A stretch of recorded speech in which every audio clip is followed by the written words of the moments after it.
Rakas Jumala, rakas Jeesus Kristus, minä tahdon ja pyydän, että pidät sanani ja ajatukseni puhtaina. Kiitos rakas Jumala, kiitos Jeesus Kristus, kiitos. Amen.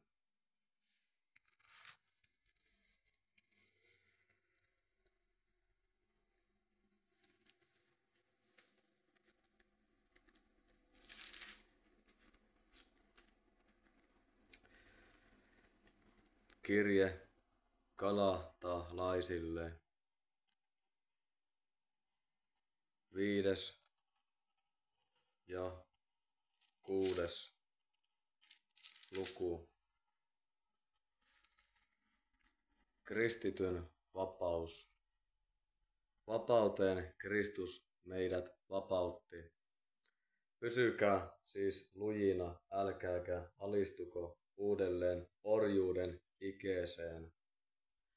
Minä, Paavali, sanon teille, jos annatte ympärileikata itsenne, teille ei ole Kristuksesta mitään hyötyä. Vakuutan vielä kerran jokaiselle, joka antaa ympärileikata itsensä, että hän on velvollinen noudattamaan lain kaikkia määräyksiä. Te, jotka pyritte vanhurskauteen lakia noudattamalla, olette joutuneet eroon Kristuksesta armon ulkopuolelle, koska me uskosta olemme saaneet hengen, odotamme hartaasti, että toivomme toteutuisi ja me saavuttaisimme vanhurskauden. Kristuksessa, Jeesuksessa on yhdentekevää, onko ihminen ympärileikattu vai ei. Ainoa tärkeä on rakkautena vaikuttava usko.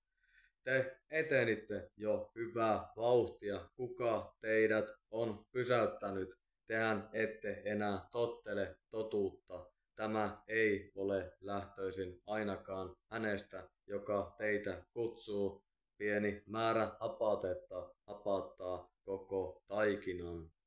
Herran luottaen minä olen varma siitä, että te tulette ajattelemaan samoin kuin minä, mutta se, joka on hämmentänyt teidän ajatuksenne, tulee saamaan rangaistuksensa, olipa hän kuka tahansa.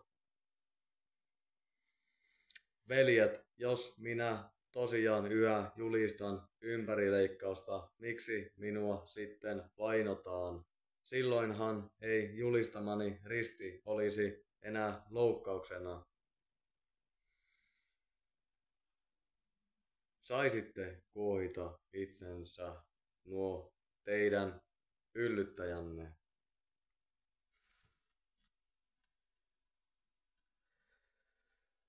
Henki ja liha. Teidät on kutsuttu vapauteen, veljet, mutta älkää tämän vapauden varjolla päästäkö itsekästä luontoanne valloilleen, vaan rakastakaa ja palvelkaa toisianne.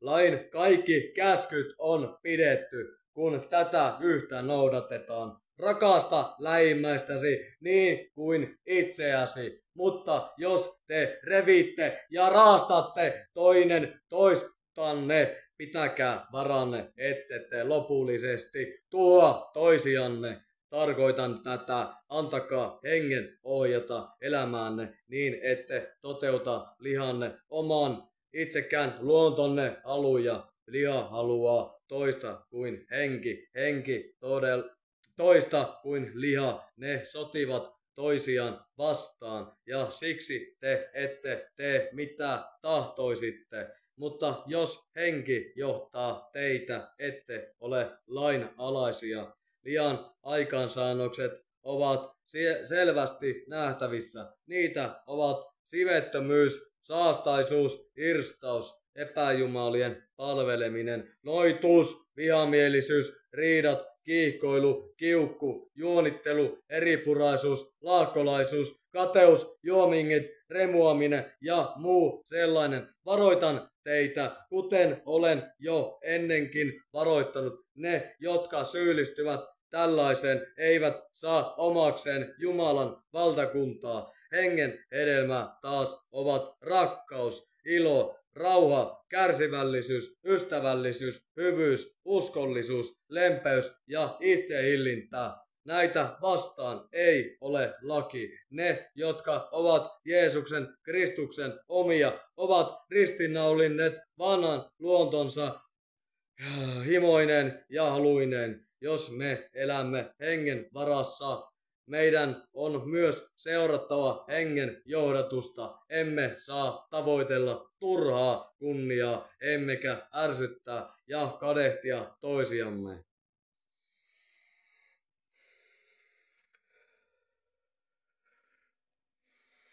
Kantakaa toistenne kuormaa.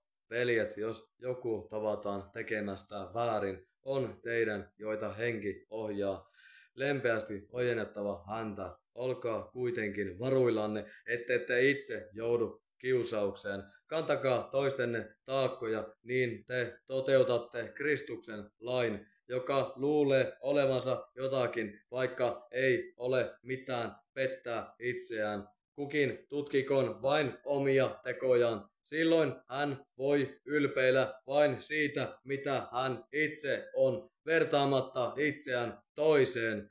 Jokaisen on kannettava oma kuormansa. Se, jolle Jumalan sanaa opetetaan, antakoon opettajalleen kaikkia hyvää. Älkää pettäkö itseänne. Jumala ei salli itseään pilkattavan. Mitä ihminen kylvää, sitä hän myös niittää. Joka kylvää siemenen itsekkyyden peltoon, korjaa siitä satona tuon. Mutta se, joka kylvää hengen peltoon, korjaa siitä satona ikuisen elämän. Meidän ei pidä väsyä tekemään hyvää, sillä jos emme hellitä, saamme aikanaan korjata sadon. Kun meillä vielä on aikaa, meidän on siis tehtävä hyvää kaikille, mutta varsinkin niille, joita usko yhdistää meihin. Jeesus. Loppusanat. Katsokaa, miten suurin kirjaimin minä nyt omakätisesti kirjoitan teille. Ne, jotka tahtovat saavuttaa arvonantoa ihmisten keskuudessa, yrittävät pakottaa teidät ympärileikkaukseen vain siksi, ettei heitä painottaisi Kristuksen ristin tähden. Eiväthän ympärileikkauksen kannattajat itsekään noudata lakia, vaan he tahtovat saada teidät ympärileikatuiksi voidakseen kerskailla siitä, mitä teille on tehty. Minä taas en ikinä tahdo kerskailla mistään muusta kuin meidän Herramme Jeesuksen Kristuksen rististä. Siinä on maailma minulle ristinnaulittu ja minä maailmalle. On samantekevää, onko ihminen ympärileikattu vai ympärileikkaamaton. Tärkeää on, että hänet on luotu uudeksi. Tulkoon rauha ja laupeus niiden osaksi, jotka vaeltavat tämän ohjeen mukaan koko Jumalan Israelin osaksi. Älköön kukaan enää tämän jälkeen tuottako minulle vaivaa. Onhan minulla Jeesuksen arvet ruumiissani. Herramme Jeesuksen Kristuksen armo olkoon teidän kanssanne, veljet. Aamen.